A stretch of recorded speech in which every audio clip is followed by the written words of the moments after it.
A third indictment could come down for former President Trump this week. He posted on Truth Social saying he's a target of special counsel Jack Smith's investigation into efforts to overturn the 2020 presidential election. But so far, no charges have been filed.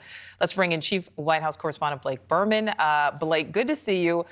How likely is it that there's going to be a bump in polling and donations like after when we saw the Bragg indictment? We saw it after the Bragg indictment, Nichole. That was the one up in New York dealing with the alleged payments, the hush money payments to Stormy Daniels. That was round one. Round two was then, of course, the documents case, the Jack Smith special counsel probe. And we saw it again, right? Donald Trump has been the front runner for the Republican primary for quite some time now. And there were questions, well, what happens if and when his legal woes mount? Well, it's not if at this point. It is happening. And what we have seen is that it hasn't affected his polling, Nichole, in one form or another. What's been interesting this go around, though, is the response from Republican presidential candidates. In the first two times, candidates had Donald Trump's back throughout, right? You would think that if you were running for president and somebody that you were running against had some legal woes, that would benefit you and you would want to highlight that. It's been different, though, because Republicans have fully had Trump's back on the first two cases. But in the one that could be coming here in the upcoming days, there's been a little shift in tone, Nichole.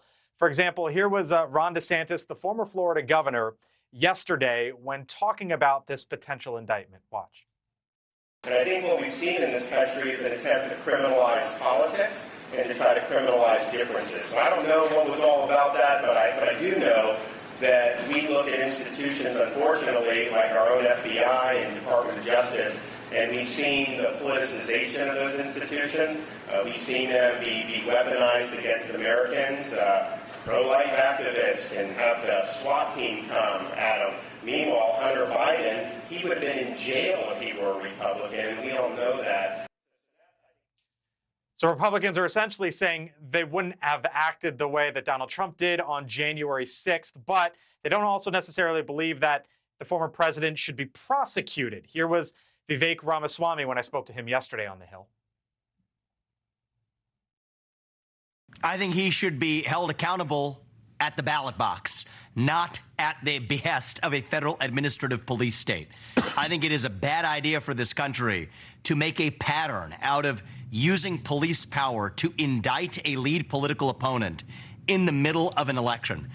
And I think it will set a disastrous national precedent if we're actually recharacterizing what was really a bad judgment as something that was illegal for the purpose of achieving a political end. So we heard from Ron DeSantis there, running second in the polls, Nichole. Vivek Ramaswamy running third, fourth. The other person who he's running alongside right now, Mike Pence, spoke to Elizabeth Vargas last night and basically echoed those same comments, Nichole. Yeah, certainly an interesting reaction from Republicans, whether or not they are running for president. Blake, tell us what's coming up tonight on the Hill. Yeah, so the Hill, 5 o'clock Eastern here on News Nation. There was an interesting event up in New Hampshire earlier this week, a couple days ago on Monday. The group No Labels.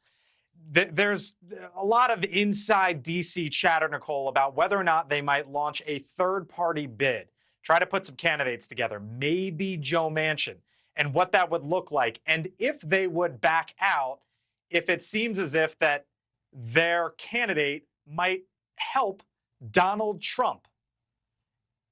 We'll ask one of the heads of that group, you know what? If your third-party bid ends up helping Donald Trump and hurting Joe Biden, would you go forward with it?